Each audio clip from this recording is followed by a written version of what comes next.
우리 다 같이 일어나서 하나님의 말씀 같이 봉독하도록 하겠습니다. 에베소서 1장 23절, 우리 서로를 향해서 예수님 때문에 행복하세요라고 인사하겠습니다. 예수님 때문에 행복하세요. 예수님으로만 행복하신 성도님들 되시길 바라겠습니다. 여러분, 하나 질문해 볼까요? 교회란 뭘까요? 교회는 뭘까요? 참 애매한 질문이고 폭넓은 질문이기도 하죠. 그러나 간단하게 요약하면 이런 거죠. 하나님에 의해 세상에서 부름받아 예수 안에 예수님을 믿는 성도들이 모여있는 공동체다라고 그렇게 이야기할 수가 있죠. 이 건물이 교회가 아니라 이 건물 안에 함께 모여 예배하는 성도들의 이 공동체가 교회다라고 얘기하는 거죠. 이런 공동체를 두고 여러 가지 별칭들이 붙어 있습니다. 거룩한 하나님의 백성, 또 때로는 그리스도의 몸, 성전의 성령님의 전, 이렇게 이야기도 합니다. 이런 교회 공동체와 이 공동체를 이루고 있는 각 지체인 성도들에게는요, 특별한 신분 하나가 주어지게 되는데요, 하나님 나라의 대사, 앰베서더가 되는 거예요. 하나님 나라를 대신해서 이 땅에 파송받은 그러한 교회요 성도로 우리에게 주어진 신분이 있다는 것입니다. 대사가 뭐 하는 직분이죠? 한 나라의 왕을 대신해서 다른 나라에서 그 왕을 대신해서 일하는 사람을 말합니다. 교회가 하늘나라의 대사다, 성도가 하늘나라의 대사다라고 한다면 예수님을 대신해서 이 땅에 세워진 바 되어 예수님을 대신하여 일하는 자, 하늘나라를 위해서 일하는 자라고 그렇게 얘기할 수가 있는 거죠. 그러면 대사가 가지고 있는 해야 될 일이 뭘까요? 대사에겐 모두가 다 똑같은 사명 하나가 주어져 있습니다. 복음으로 본질상 진노의 자녀라고 불리는 세상과 하나님 사이를 화목해 만드는 사람, 화목해 만드는 공동체, 그게 바로 교회 공동체요, 그게 바로 성도가 가지고 있는 사명이라고 할 수가 있는 겁니다. 화목해 하는 사명을 가진 교회 공동체와 성도를 두고 오늘 말씀에 뭐라고 말하는지 다시 한번 읽어볼까요? 교회는 그의 몸이니 만물 안에서 만물을 충만하게 하시는 자의 충만이니라. 교회는 이라고 정확하게 말씀합니다. 무슨 말이냐면요, 예수님은 교회의 머리 되신다는 거예요. 그것을 기억하라는 겁니다. 그러면 교회는 예수님의 뭐가 되는 거죠? 몸이 되는 거예요.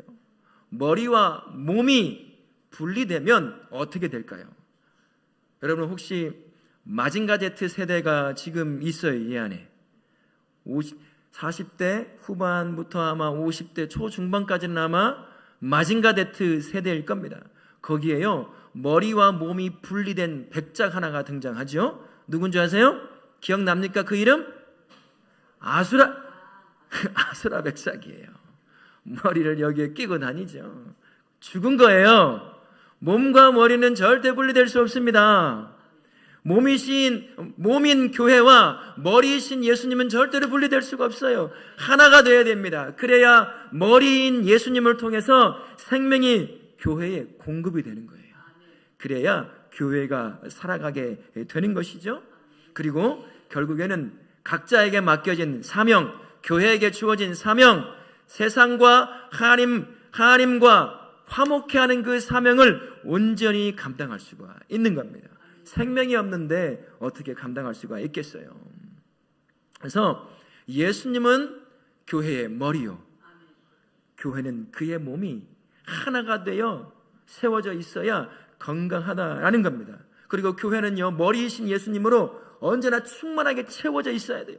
사람이 채워지는 게 아닙니다. 능력 있는 것이 채워지는 것이 아니고 돈으로 채워지는 것이 아니라 교회라고 하는 것은 예수님으로 충만하게 채워져야 한다는 겁니다. 예수님의 능력과 영광과 임재가 교회 공동체 안에 채워져 있어야 되고요, 그 가운데 예수님의 능력으로, 주권으로 교회가 통치함을 받아야 돼요. 그래야 교회가 교회다운 모습으로 세워지기 시작을 하는 것입니다. 교회가 예수님으로 채워지지 않고 사람의 생각, 사람의 욕심으로, 사람의 능력으로 채워지면 교회는 교회다운 모습을 잃어버려요. 그러니까 교회가 시끄러운 겁니다. 사람으로 채워지려고 하고 사람이 주인 노릇을 하려고 하니까 교회가 시끄러운 거예요. 그래서 무너지게 되는 거지요.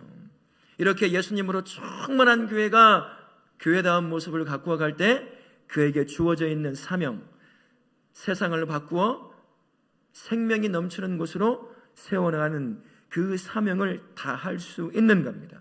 그래서 교회라는 것은 이런 겁니다. 머리이신 예수님이 교회 안에 충만히 채워져 그분이 맡기신 대사의 사명인 하나님과 본질상 진노의 자녀라고 불리는 세상을 화목케 함으로 말미암아 세워진 그 자리에서 세상을 생명으로 바꿔내는 것, 그게 교회 공동체고 그게 바로 성도입니다. 교회가 이곳에 세워져 있다는 이유로, 성도 한 분이 여러분이 세워진 그 자리에 세워져 있다는 그 이유 하나만을 가지고 그곳에 예수 그리스도의 생명이 넘치는 곳으로 세워지게 된다는 것입니다. 우리 교회가 그런 교회가 될 줄로 믿습니다. 세상과 하나님을 화목케 하는 사명을 가진 예수님으로 충만한 교회, 어떤 모습으로 우리에게 보여지게 될까요? 예수님으로 충만한 교회는요 5가지 특징을 가지고 있습니다. 저는 이 5가지를 월드라고 표현했어요. 교회는 이 월드를 통해서 세워지게 됩니다. 영어 단어 5가지, 이 월드라는 것은 5가지 중요한 교회의 모습에 영어의 앞자만 따온 거예요. 그래서 월드, 우리말로 번역하면 뭐죠? 세상이라고 하는 그 월드인 거죠. 그래서 이런 겁니다. 같이 한번 스크린 보시겠어요? 예배가 있는 곳, 살아있는 예배가 드려지는 곳, 오이코스, 소그룹이 있는 곳, 리칭 아웃, 구제가 이루어지는 곳, 라이프 기빙, 전도와 선교가 있는 곳, 디사이플링, 제자가 세워지는 곳. 이게요 건강한 교회가 가지고 있는 5가지 모습입니다. 그래서 월드로 교회는 세워져야 한다는 것이죠. 그러면 교회에 있어서 이 5가지 중에 가장 우선이 되는 것이 있다고 하면 뭐가 있을까요? 이사야 43장 21절에 이렇게 우리에게 말씀합니다. 같이 한번 읽어볼까요? 이 백성은 내가 나를 위하여 찬송하게 하려 함이니라. 하나님의 형상으로 만들어진 모든 사람은 하나님을 찬송해야 합니다. 하나님께 영광을 올려드려야 돼요. 그 모습이 어떤 모습일까요? 예수님으로 충만한 교회는 가장 우선 시도해야 될 것이 바로 찬송과 영광을 올려드리는 게 뭐예요? 예배입니다. 예배가 온전히 세워지는 교회가 돼야 돼요. 모든 교회의 기초는 예배입니다. 예배를 통해서요 하나님을 만나 하나님을 알아가는 겁니다. 하나님 앞에 세워져 있는 내가 도대체 누구인지를 깨닫기 시작하는 거예요. 그리고 성도와 교회가 하나님 앞에서 어떤 모습으로 어떻게 살아가야 될지 예배하는 도중에 깨닫는 역사가 일어나기 시작하는 겁니다. 그래서 예배는요 어떤 것들보다 우선입니다. 그럼 모든 것들의 시작이 되는 것이 바로 예배라고 할 수가 있는 거예요. 예배가 바로 세워질 때 예배 공동체 안에 예수 그리스도가 충만히 채워지는 거예요. 그럴 때 우리에게 주어진 사명, 본질상 진노의 자녀인 세상과 하나님과 화목해 만드는 그 사명을 온전히 감당할 수가 있는 겁니다. 그래서 예수님께서 요한복음 4장 23절과 24절을 통해서 우리에게 이렇게 말씀하고 있어요. 같이 한번 읽겠습니다. 아버지께 참되게 예배하는 자들은 아버지께는 자기에게 이렇게 예배하는 자들을 찾으시느니라. 하나님은 영이시니 예배하는 자가 영과 진리로 예배할지니라. 우리 하나님의 찾으시는 자가 누굴까요? 일꾼 아닙니다. 나를 부려먹으려고 구원하신 게 아니에요. 나에게 있는 돈, 나에게 있는 노력, 이것들을 갈취하듯이 빼앗아 자기의 이득을 얻으려고 하는 분이 아니에요. 그런 일꾼을 찾는 것이 아니라 누구를 찾아요? 하나님을 인정하는 자, 하나님을 하나님으로 인정하는 자, 그 사람이 하나님을 예배합니다. 바로 그러한 예배자를 하나님이 지금도 찾고 있다라고 말씀하시는 거예요. 하나님이 찾으시는 예배자가 모여있는 이런 교회를 뭐라고 말하냐면 영어로 보면 이런 겁니다. 보여주세요. Worshiping Church라고 합니다. 예배하는 교회, 진심으로 하나님을 예배하는 교회, 종교적 의식이 살아있는 그러한 교회가 아니라 하나님을 예배하는 교회. 천주교는요, 개신교회는 따라갈 수 없을 만큼 미사에 절차가 있어요. 엄청납니다. 그 절차가 하나님을 예배하는 게 아니에요. 하나님을 인정하는 자, 하나님을 하나님으로 받아들인 자, 그런 사람들이 모여서 하나님을 예배하는 것, 그게 바로 하나님이 받으시는 진실한 예배가 드려지는 예배라고 할 수 있는 거죠. 우리 다락교회가 바로 이러한 진실한 예배를 하나님 앞에 드려지는 그 드리는 예배 공동체로 세워지게 될 줄로 믿습니다. 하나님으로 충만한 교회가 예배하는 공동체로 세워졌다고 한다면요, 이제는 예수님의 몸을 이루는 각 지체가 서로를 향해 교제하는 자들로 세워져야 한다는 것입니다. 예배를 통해 하나님과의 교제가 이루어져요. 그것으로 끝나지 않아야 합니다. 우리는 몸이잖아요. 예수님을 이루는 몸입니다. 각 지체를 담당하고 있어요. 서로 간의 교제, 깊은 교제 가운데 세워져야 하는 것입니다. 성도라고 하는 존재는 하나님 앞에 1대1로 세워져 있어 독립적인 존재이기도 해요. 세상의 문제는 하나님과 1대1의 관계예요. 내 아내가 잘 믿는다고 내가 구원받는 게 아닙니다. 내 남편이 잘 믿는다고 내가 구원받는 게 아니에요. 부모가 잘 믿는다고 자녀가 구원받는 게 아닙니다. 신앙은 1대1의 관계입니다. 그러나 동시에 예수님의 몸을 이루고 있기 때문에 함께 연합할 수밖에 없는 교제가 이루어지는 곳, 그게 바로 예수님의 몸인 교회 공동체라고 할 수가 있는 거예요.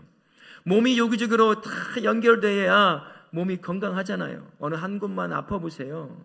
잘라지거나 부러지거나 해보세요. 이 몸 전체가 고통을 함께 느낍니다. 그러는 것처럼 성도도요, 예수님 안에서 진정한 교제를 나누는 그 연합 가운데 건강한 교회가 세워지기 시작한다는 것입니다.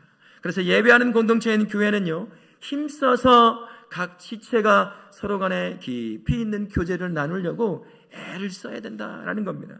사도행전 2장 42절에 이렇게 말씀하고 있어요. 같이 한번 읽어보겠습니다. 저희가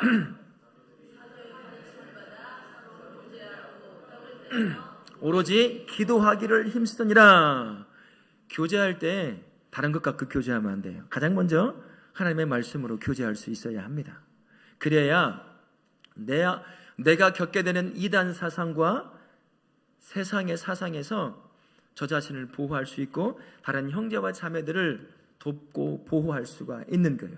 말씀을 나누며 교제하는 삶이 있어야 한다라는 것이죠. 그리고 서로의 삶을 알아보면서 때로는 위로하고 격려하고 자기가 가지고 있는 작은 것을 떼어서 나눠줌으로 그 삶을 채우는 거죠. 우리가 떼어서 나눠준다고 얼마나 많은 것을 채울 수 있겠습니까?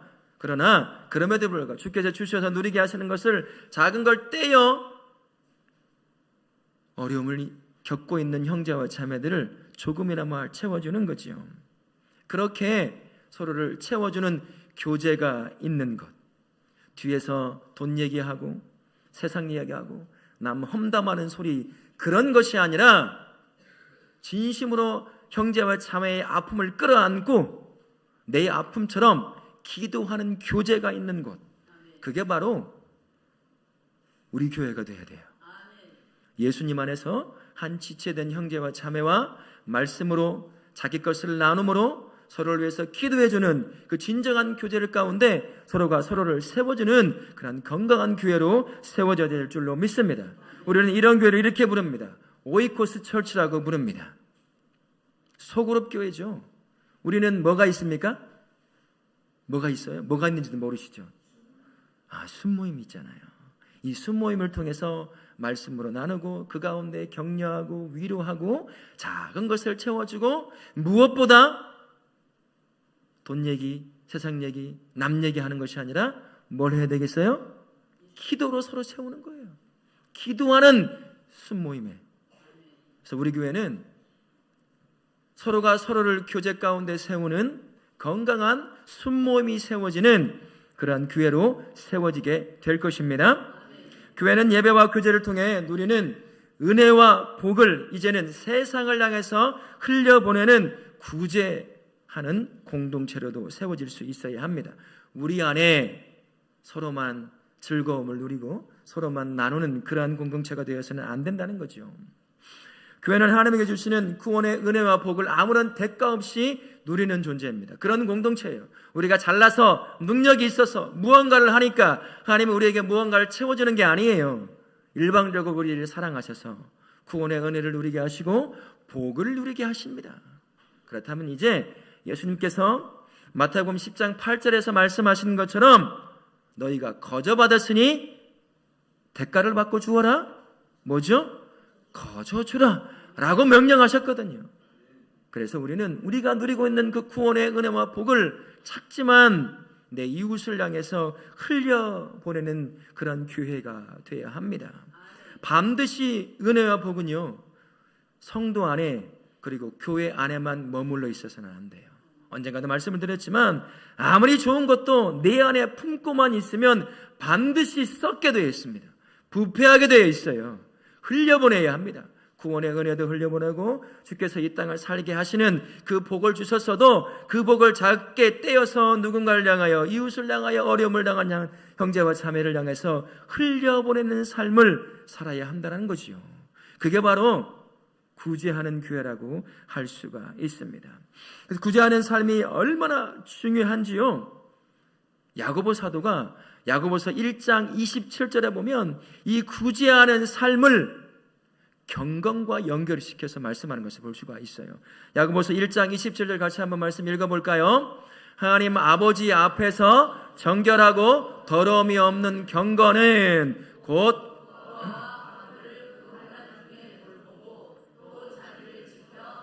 새 속에 물들지 아니하는 그것이니라 라고 말씀합니다. 하나님이 인정하는 경건, 종교적 절차가 잘 갖춰져 있고 화려하게 기도하고 뭐 이런 종교적인 것들을 보고 경건하다고 얘기하지 않아요. 경건이라고 하는 것, 하나님이 인정하는 경건이라고 하는 것은 연약한 형제를 바라보는 것입니다. 자기가 가진 작은 것을 그 형제를 향해서 흘려보내는 것, 그것이 바로 오늘 말씀에 그게 하나님이 기뻐하시는 경건이다 라고 이야기합니다. 이 경건이요, 결국에는 성도와 교회를 새 속에 물들지 않게 만드는 기능까지 합니다. 저와 우리를 지켜내는 은혜의 수단이 되기도 한다는 거예요. 왜 그럴까요? 여러분들 열심히 일주일간 일하다 왔잖아요. 어떤 일을 하다 왔어요? 뭘 하려고 일하셨습니까? 돈 벌려고 하셨잖아요. 돈 벌려고 열심히 일해왔잖아요. 돈이든 명예든 권력이든 열심히 여러분들이 벌어 이 땅의 삶을 살아가는데 좋은 도구로 사용한다는 거죠. 그러나 그 아까운 것, 내가 피땀 흘려 벌었던 그 돈을 11조를 떼고 감사헌금을 떼고 이웃을 향하여 섬기는 데 떼고, 이게 쉬워요? 어려워요? 어렵습니다. 목사도 어려워요. 이 어려운 것을 내가 떼는 겁니다. 이게 무슨 말일까요? 나는 이 땅을 살지만 이것들만 가지고 사는 존재가 아니라는 것을 고백하는 겁니다. 내가 가진 것, 피땀 흘려 열심히 노력하여 벌었던 것을 떼어 누군가를 향해 드리는 그 삶이 나는 이것 가지고 사는 것이 아니라 저 천국 하나님의 나라를 바라보며 사는 존재다라는 것을 스스로 고백해내는 겁니다. 어렵지만 아깝지만 떼어서 그렇게 하는 행위를 통해서요. 그래서 나는 이 땅의 것에 매여 사는 존재가 아니라는 건 그런 삶을 고백해내는 거죠. 그래서 세상에 짓눌려 사는 존재가 아님을 스스로 지켜내는 거예요. 그렇게 경건함을 교회가 그리고 성도가 지켜낸다라는 것입니다. 우리는 이런 것을 두고요, 이렇게 말합니다. 이런 교회를 두고 이렇게 말하죠. Reaching out Church라고 이렇게 말합니다. 뭘까요? 밖에 나가서 다른 이웃을 돕는 거예요. 섬기는 겁니다. 내가 가진 작은 것들이 있어요. 돈이 없으면 피땀 흘려서, 땀을 흘려서, 노력을 통해서도 섬길 수 있어요. 여러분, 저는 중고등부 수련회 이런 것도 가봤거든요. 헤비타트라고 들어보셨어요? 헤비타트는 집짓기 운동입니다. 집이 없는 사람들을 향해서 좋은 것은 아니지만 집을 지어주는 거예요. 중고등부 애들을 데리고 그곳에 갔어요. 2박 3일인지 기억은 잘 안 나지만 가서 하루 온종일 딱 펼쳐서 집짓일을 하는 겁니다. 물론 그렇다고 막 집짓는 사람처럼 그렇게 짓지는 않아요. 다 만들어져 있어요. 가서 문 여기 박으세요, 여기 칠하세요. 그러면 그것만 잘 따라가면서 내가 작지만 이 아이들이 누군가 집이 없어 힘들어하는 사람들을 돕는 것을 경험하게 만들었어요. 참 이 아이들이 평생 그것을 기억하더라고요. 내가 가진 것, 돈도 없어, 아무것도 없어요. 그러나 가서 못질 한번 해주는 거예요. 그 사람이 살아갈 그 집, 좋은 집도 아니지만 그렇게 섬기는 거죠. 바로 그게 구제하는 교회입니다. 우리 지역에도요, 우리 먹고 살만 하잖아요. 밖에 나가보면 선진국 많이 있지만요, 우리만큼 잘 먹는 나라 진짜 없어요. 외국인들이 깜짝깜짝 놀랍니다. 가서 먹어보세요. 맛도 되게 없고 겉만 화려하지 먹을 만한 음식이 별로 없어요. 여기나 와야 맛있게 먹거든요. 우리 얼마나 많이 먹는지 누리는지 모릅니다. 그거 떼어서 흘려보내는 거예요. 그래서 누군가가 그 작은 것을 통해서 사는 거죠. 우리 지역에도 여전히 독거노인도 있고 없어서 한 끼 못 먹는 사람들도 있어요. 늦게 일어나서 아침밥 못 먹어서 한 끼 못 먹는 게 아니라 진짜 한 끼를 못 먹는 사람이 있더라고요. 학교를 안 가면 급식을 못 먹으니까 굶는 애들도 진짜 있어요. 그런 아이들을 섬길 수 있어야 한다는 거죠. 교회가 이곳에 학교 앞에 세워져 있다는 이유가 뭘까요? 왜 수많은 아이들이 이 앞을 지나가는데 이곳에 우리 교회를 세워놓으셨을까요? 사명이 있는 겁니다. 그래서 우리는 작게 이런 아이들부터 섬길 수 있을 때 섬기는 그러한 교회, 구제하는 교회로 세워지게 될 줄로 믿습니다. 교회는 섬김이 구제를 뛰어넘을 수 있어야 됩니다. 이젠 누군가를 향해 작은 것을 떼어서 주는 것으로 멈춰서는 안 됩니다. 교회는 그런 구제 사역을 위해서 세워진 교회가 아닌 거예요. 교회는 섬김이 구제를 뛰어넘어서 이제는 전도와 선교를 통하여 복음을 흘려보내는 데까지 자라갈 수 있어야 한다는 것입니다. 교회는 궁극적으로 복음을 품고 세워진 복음 공동체라고 할 수가 있습니다. 복음 공동체인 교회는요, 복음을 품는 것으로 나 혼자 누리는 것으로 멈춰서는 안 돼요. 복음은 나 혼자 누리라고 주어진 게 아닙니다. 누군가를 향해 어떻게 해야 될까요? 흘려보내야 돼요. 계속 흘려보내야 합니다. 내가 세워진 이 자리, 여러분이 세워진 직장, 여러분이 세워진 학교, 학원, 사업장, 그리고 이 교회 안에서 이 지역을 향하여 전도라는 방법을 통해서 이 생명의 복음을 흘려보내는 거예요. 그럼 여러분 목요일 날, 금요일 날 시간 되면 나오라고 할 때 나와야 되겠어요? 안 나와야 되겠어요? 나와야 되겠지요. 덥다고 바쁘다고 핑계대는 것이 아니라 내가 감당할 사명이구나. 그 자리에 나와서 흘려보내야 합니다. 이 지역, 이곳을 지나가는 수많은 아이들에게 예수님을 전해주어야지요. 예? 전도를 통해서 이 지역에 예수님이 없는 사람들을 향하여 예수님을 전해주는 것뿐만 아니라 이제는 이 지역을, 내가 세워진 지역을 넘어서서 어디까지 확장이 되어야 될까요?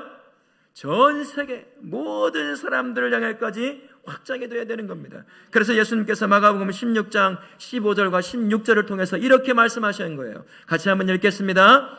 또 이르시되 너희는 온 천하에 다니며 믿고 세례를 받는 사람은 구원을 얻을 것이요 믿지 않는 사람은 정죄를 받으리라. 네가 전한 복음 누군가 듣고 믿으면 그는 구원을 얻는 것이고 들었음에도 듣지 않고 받지 않으면 정죄받는 거예요. 네가 구원시킬 수 없어. 네가 해야 될 일은 무엇이냐? 세워진 모든 자리에서, 파송받는 모든 자리에서 복음을 흘려보내라는 거예요. 그 다음은 이제 복음을 들은 사람의 책임인 겁니다. 우리는 구원 못해요. 성령 하나님과 복음을 들었던 사람들이 듣고 어떻게 반응하느냐, 거기에 달려 있는 거지요. 전도를 통해 이 지역에 복음을 흘려보내 수많은 사람들을 생명의 길로 인도할 뿐만 아니라 그것 지역을 넘어서서 이제는 우리가 섬길 수 있는 만큼 세상을 향해 복음을 흘려보내는데 우리 감당해야 되는 것입니다. 시찰의 모임을 가다 보면요, 선교 헌금이라든지 이런 이야기를 가끔 할 때가 있어요. 그러면 우리 교회가 작잖아요.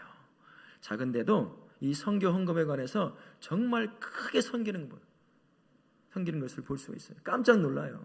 아니 그 작은 교회에서 어떻게 그 많은 선교 헌금을 드릴 수 있느냐, 이 어려운 시대에.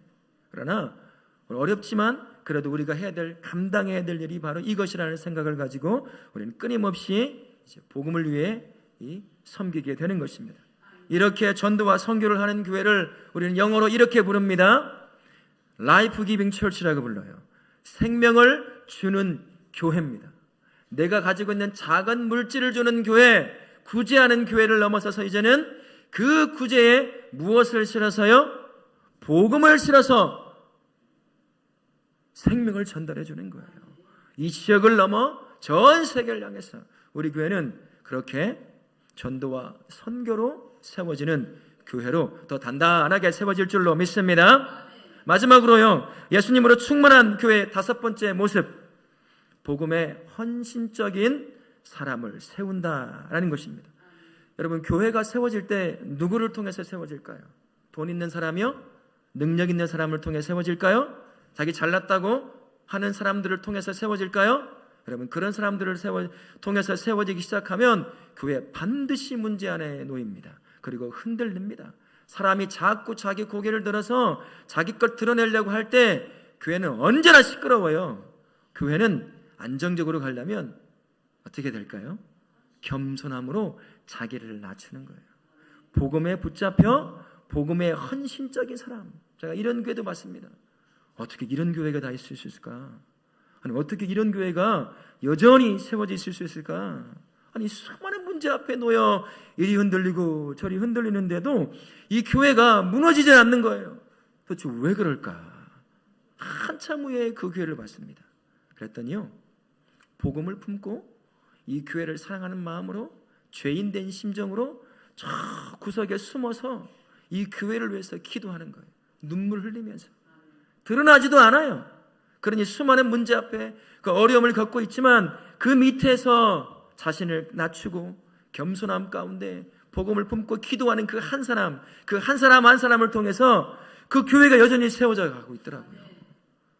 그렇게 교회는 세워지게 되는 것입니다. 복음으로 교회를 세우고요, 세상에 하나님 나라를 세우는 성도를 우리는 뭐라고 부를까요? 제자라고 부릅니다. 제자는 그냥 되지 않더라고요. 제자로 세워질 때 어떻게 세워질까요? 훈련을 통해서 세워집니다. 말씀의 훈련을 통해서 세워져요. 그래서 사도 바울이요, 디모데후서 3장 17절을 통해서 우리에게 이렇게 말씀하고 있습니다. 같이 한번 읽겠습니다. 이는 하나님의 사람으로 온전하게 하며 뭐라고요? 하나님의 사람으로 온전하게 하며 모든 선한 일을 행할 능력을 갖추게 하려 함이라. 제자는요, 말씀 훈련을 통해서 세워지게 되어 있습니다. 말씀 훈련을 통해서 내가 누군지를 발견하고 하나님 앞에 어떤 사람인지를 발견하고 어떻게 살 것인지에 대해서 자신을 발견하게 되는 거예요. 그래서 하나님께서 보시기에 온전한 사람으로 세워지는 거죠. 능력이 온전해서도 아닙니다. 윤리적으로 온전한 그것을 말하는 것이 아닙니다. 하나님을 하나님으로 인정하고 하나님의 뜻을 품고 살려고 하는 그 마음을 가지고 있는 자, 그 자를 하나님이 온전한 자라고 얘기하는 거예요. 그렇게 훈련되어 온전한 자로 세워져서 무엇을 하게 하시려고요? 모든 선한 일들, 그 일을 감당하게 하는 자, 그게 바로 제자라고 할 수가 있습니다. 복음을 품고 세워져 있는 그 자리, 여러분이 어디에 세워져 있어요? 가정에 세워져 있죠? 학교에 세워져 있죠? 직장이라고 하는 곳에 세워져 있습니다. 학원에 가서 세워져 있죠. 사업장에 여러분이 세워져 있어요. 바로 그곳에서 복음을 품고 제자가 되어서 그곳을 하나님의 나라로 만들어가는 겁니다. 여러분의 가정을 하나님의 나라로 만들어가는 거예요. 여러분의 학교를 하나님의 나라로 만들어가는 겁니다. 여러분의 직장을 하나님의 나라로 만들어가는 거죠. 여러분이 세워진 사업장을 나 하나 때문에 그곳이 하나님의 나라가 세워지는 곳이 되는 거예요. 그게 바로 제자라고 할 수가 있는 겁니다. 여러분 모두가요, 제자로 부름받았어요. 그러나 아직 제자로 세워지지 못한 부분이 참 많이 있는 것도 사실입니다. 그래서 우리 다우라교회는 이런 교회를 세울 것입니다. 제자를 세우는 교회. 영어로 말하면 뭘까요? 디사이플링 철치라고 말합니다. 제자 삼는 교회, 제자 세우는 교회. 우리 교회는 제자 세우는 교회로 세워지게 될 것입니다. 누구의 제자가 세워져야 할까요? 목사의 제자가 세워져야 될까요? 사람의 제자가 세워져야 될까요? 아닙니다. 예수님의 제자가 세워져야 돼요. 예수님의 제자를 세우는 교회, 우리 다락교는 예수님의 제자를 세우는 그러한 교회로 세우게 될 줄로 믿습니다.